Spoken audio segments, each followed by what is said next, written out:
दोस्तों नमस्कार। दोस्तों, अफ़गानिस्तान का घटनाक्रम पल पल बदल रहा है, बड़ा इंटरेस्टिंग होता जा रहा है। आज से केवल एक हफ्ते पहले तक आश्चर्यजनक रूप से सारी की सारी महाशक्तियाँ तालिबान के समर्थन में खड़ी थी। अमेरिका बहादुर सीक्रेट डील कर रहे थे, उन्हें रिक्वेस्ट कर रहे थे कि हमारे लोगों को बाहर निकलने दीजिए। चाइना का सबको पता ही है, शुरू से ही वो उनके सपोर्ट में है।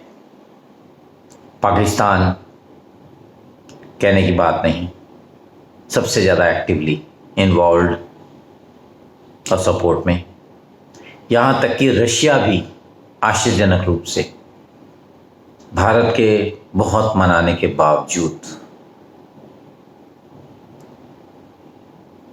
उनके सपोर्ट में था। यहाँ तक कि जयशंकर जी की पर्सनल विजिट मुलाकात के बाद सीधे मीडिया में आकर कह देना कि इंडिया को तालिबान की हकीकत मान लेनी चाहिए, यहाँ तक सपोर्ट। और ईरान भी चुप, सहमति, साइलेंट एक्सेप्टेंस ऑफ तालिबान। लेकिन क्या हुआ एक रात के बाद? एक रात पाकिस्तान के एयरफोर्स ड्रोन्स, हेलीकॉप्टर्स के साथ अटैक करती है और पंजशीर के लड़ाकों को पीछे हटने पे मजबूर कर देते हैं। और जो एंट्री तालिबान अभी तक नहीं ले पा रहे थे, कुछ हद तक एंट्री मिल जाती है। और ये पहली बात हुई।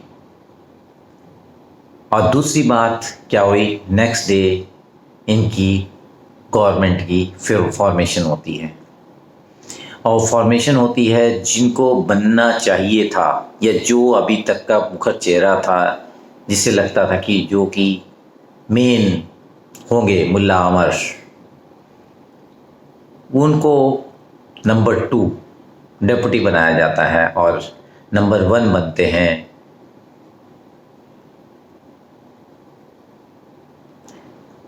निकुंज अखुंज मुल्ला हारून अखुंद। ये अखुंद और होम मिनिस्टर कौन बनते हैं? सिराजुद्दौला हक्कानी।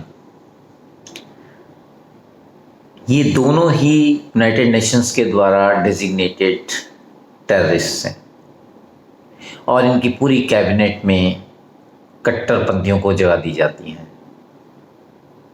बस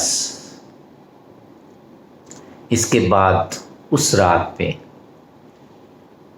अचानक से अननोन एयरफोर्स पंजशीर के लड़ाकों की मदद के लिए आती है और तालिबानियों ने जो पंजशीर के अंदर जो अपने अड्डे बनाए थे उन पर अटैक होता है और मामला पलटने लगता है।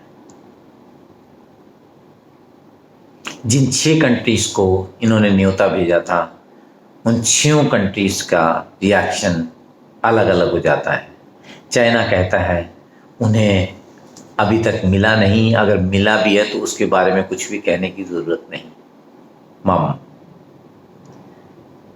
रशिया कंडीशन लगाता है ऑल इंक्लूसिव गवर्नमेंट बनाओ। ईरान कहता है डेमोक्रेटिकली इलेक्टेड गवर्नमेंट बननी चाहिए।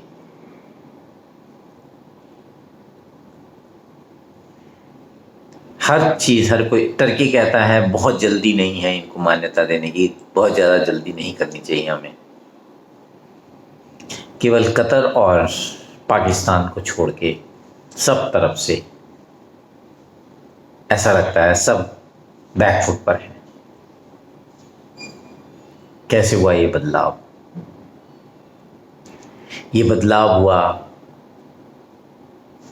अहमद शाह की एक ऑडियो टेप, 15 मिनट के ऑडियो टेप के बाद, उस 15 मिनट के ऑडियो टेप में वो बहुत ही इमोशनल रेंटिंग करते हैं और सबसे अपने अपने लेवल पर विरोध प्रकट करने को कहते हैं, जिसके की हुंकारे पे लेडीज़ अपनी जान की परवाह ना करते हुए भी बाहर निकलती हैं और रेजिस्टेंस शो करती हैं। डिफरेंट शहरों में हर जगह पे रेजिस्टेंस दिखता है। वर्ल्ड के सब बड़े बड़े शहरों में रेजिस्टेंस आता है। ये जो जन सैलाब है, इसको देखकर चीज़ें बदलने लगती हैं। और लेटेस्ट डेवलपमेंट है तिगड़ी वर्सेस तिगड़ी। तिगड़ी में कौन सी तिगड़ी हैं? तिगड़ी में तालिबानीज़, पाकिस्तानीज़ एंड चाइना ने हो अभी साइलेंट है मान्यता पर, बट फिर भी उसकी इन्वॉल्वमेंट 100% है, बिकॉज उसके अपने इंटरेस्ट हैं। उसी की ये सारी प्लानिंग थी। ये तिगड़ी और दूसरी तरफ तिगड़ी जो बन रही है वो है आज ही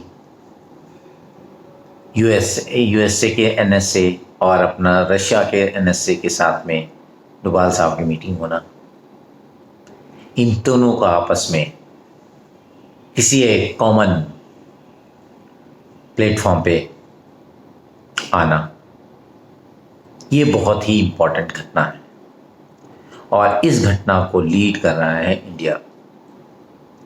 डेफिनेटली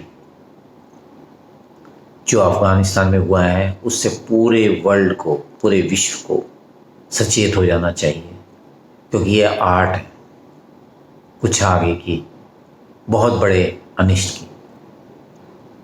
और जिस तरह से इंडिया ने इनिशिएटिव लेकर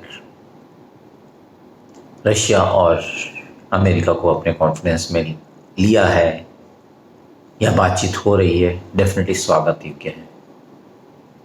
दोस्तों, ये बहुत बड़ी सिविलाइजेशनल वॉर है, जिसमें कि एक तरफ ऑपरेशन है, अपनी बात को मनवाने की जिद है, और वही जिद पूरे सब तरफ हर एक के ऊपर थोपने की। बड़े आश्चर्य की बात है कि इंडिया में भी, भारत में भी कुछ लोग इस जिद को, इस सोच को समर्थन डायरेक्टली तो नहीं, इनडायरेक्टली करते हुए नजर आते हैं। हम सबको सचेत होकर ऐसी कोई भी विचारधारा को कहीं पर भी अगर पुष्टि मिलती है तो हमें उसका विरोध तुरंत करना चाहिए, और जो डेवलपमेंट्स हो रही हैं उनके ऊपर कड़ी नज़र रखनी चाहिए, क्योंकि ये हमारे समाज को प्रभावित करेगा ही करेगा। और सबसे बड़ी बात ये है, ये सारा जो विचार जो स्ट्रॉन्ग हो रहा है, ये सारा का सारा भारत के विरुद्ध है। इसलिए सबसे ज़्यादा तैयारी भारत को ही करनी है। नमस्कार।